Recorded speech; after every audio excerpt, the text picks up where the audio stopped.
YouTube. Today we're going to talk about some really cool budget options for a knife and a flashlight. This is the Eafengrow EF335 and this is the Wuben C2 flashlight. All right, let's get into the video. Okay, we'll talk about the Eafengrow EF335 knife first. First of all, they're still in this design from the Microtech DOC. They're not trying to pass it off as a Microtech, but they're definitely still in the design from that knife. Okay, before we look at the knife more closely, I'll just give you the general specs. The thickness of the blade stock is really thick. It's 4.6 to 4.7 millimeters with my calipers. The weight of this knife on my digital scale, I was getting 7.9 ounces.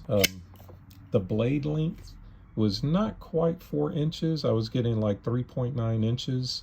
And the overall length of this knife, I was getting 8 7/8 inches, so a little under 9 inches. So this is a really large knife. Okay, let's look at the knife a little more closely. The operation of this knife, it's a flipper, and it's very smooth. I mean, it just rockets out of there, mostly because this is such a heavy blade. It's a black, like a black wash blade, and it's a really nice looking blade. There's a really long swedge at the top. I would say this is like a spear point blade. The grind on this blade is a hollow grind, and it comes down to a pretty fine edge because of that hollow grind. Even though, I mean, there's so much metal taken off because of the hollow grind, it comes down to a pretty fine edge, and the point is very fine. It's a really nice looking blade. And I think what I like the most about this blade is this forward finger choil. It's very comfortable. The scales on this knife are green micarta, and it's a very smooth micarta, and the knife feels really good in the hand. And you have very large jimping at the top, and then at the very back there's a small lanyard hole. There's some jimping right here in the back. The pocket clip is really nice. It's really large. It's not a deep carry pocket clip, so there's a lot of the knife that's going to be showing. These thumb studs are kind of acting as a backstop for the blade, so they butt up against the steel liners. They're hitting up against the steel liners. Instead of locking up against a pin, they're locking up against the liners, which is a really cool design. I think the detent's pretty good. When you overcome it, the blade rockets out. There are bearings in the pivot. All right, the inside of the knife, I don't know if you can see this, but it's not milled out. The liners aren't milled out. That's kind of typical of cheaper budget knives. This knife is so heavy because of the thick blade, I don't think it would have made much difference. The liner lock is very thin compared to the blade because the blade stock is so thick, but it works. It's locking up right there. I mean, it's locking up fine. There's no stick. Sometimes you get like a liner lock stick on the blade. I don't feel that. It's pretty smooth. There's some kind of fancy jimping on the liner, but I like it. This is a really cool knife for the money. I'm going to use this for work, and 7.9 ounces, you know, I carry multi-tools that are that heavy or heavier. So, I mean, the weight doesn't really bother me like it does other people. And I like larger overbuilt knives because my hands are larger. Now, the only thing that's on the blade, you don't have Eafengrow or anything. The only thing is D2. Now, is it really D2? I have no way of testing that. But I know there was another channel like Love Them Knives, and he was actually getting a lot of Eafengrow knives tested. And sometimes they were D2 or whatever they were saying, and sometimes they weren't. So it's a toss-up whether this is D2 or not. And I like this color. It's kind of like a dark army green. And the reason why I got this knife mainly is because of this blade. I really like this black wash on the blade.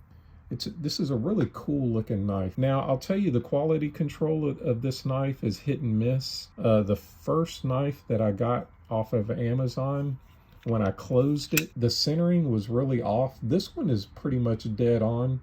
But the first knife I got, yeah, I mean, it was almost touching the liner when it closed. And so I sent it back, and then I got this one, and this one seems pretty good. The centering is, as you can see, it's pretty close to perfect. And this is the Eafengrow EF335. All right, we'll talk about this Wuben flashlight. And I'll have to say, I really was impressed by this flashlight. It's really cool for the money. I think it's pretty good quality. We'll go over the specs first. The weight is 6.6 ounces on my digital scale. The length, I just checked the length with a ruler. I'm getting 5 1/8 inches for the length. The thickness across the back, I'm getting a little more than an inch. So I was getting 1.1 inches. Okay, the waterproofing on this flashlight, they're saying it's IP68 waterproof, and that's good for to be submerged for 2 meters for 1 hour. I took the battery out and I'll put a picture of it so you can see what it looks like. It's an ABD 4800 and it's a 4800 milliamp hour battery. And it's a Wuben battery. I guess they have their own batteries, but I thought that was kind of cool. Okay, what's really cool about this flashlight is it's not only a flashlight, but it's also a small power bank. And so behind this rubber piece, you have your charging port, which is USB-C rechargeable, and you also have a USB port here where you can plug in to charge up your phone or something and use this as a power bank.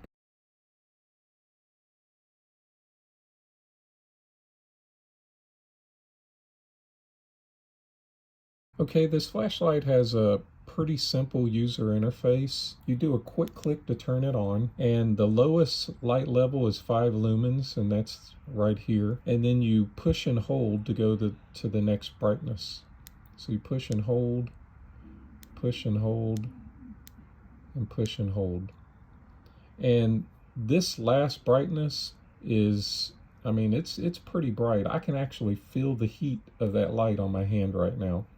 So you push and hold to go back down to 5 lumens.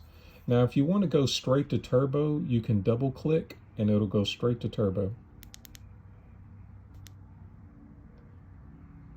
Now, when the light is off, if you want to go to strobe, you just double click and it'll go to strobe. If you want to go to SOS while it's in the strobe mode, you double click again. And then a quick click will just turn it off.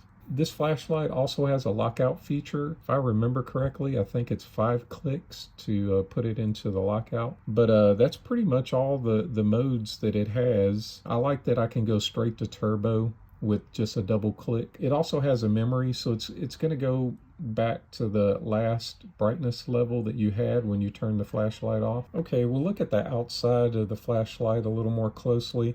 This button right here that has a W on it, as you can see, it has like a breathing blue light, and when you're charging this light, it'll be red, and when it's fully charged, it'll turn back blue again. When it's just off, there's like a breathing blue light. It's kind of cool. The pocket clip is nice, and it kind of carries pretty deep, but there's lots of cutouts, and so it feels really grippy.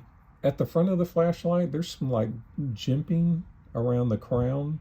This flashlight throws pretty far. You can see it's a smooth reflector in there, and it's kind of deep. The kind of light that it puts out, it's very bright, but it has kind of like a center hot spot. So you can see it has a light around that hot spot, and that's pretty much what it looks like. Overall, I think this is a really good value for this flashlight. Seems to be really well made. Feels like a quality flashlight. Another thing, the bottom is flat, so it will tilt stand. In the box with this flashlight, you're going to get a lanyard, you're going to get 2 extra O-rings, and you're going to get a USB-C charging cable. And the instructions with this flashlight are really good. Okay, YouTube, I think these are some really good budget options for EDC. I think these are really good for work. They don't cost a lot of money, and they're very heavy duty. I hope you enjoyed this video today. If you did, give me a thumbs up, and I'll see you guys next time.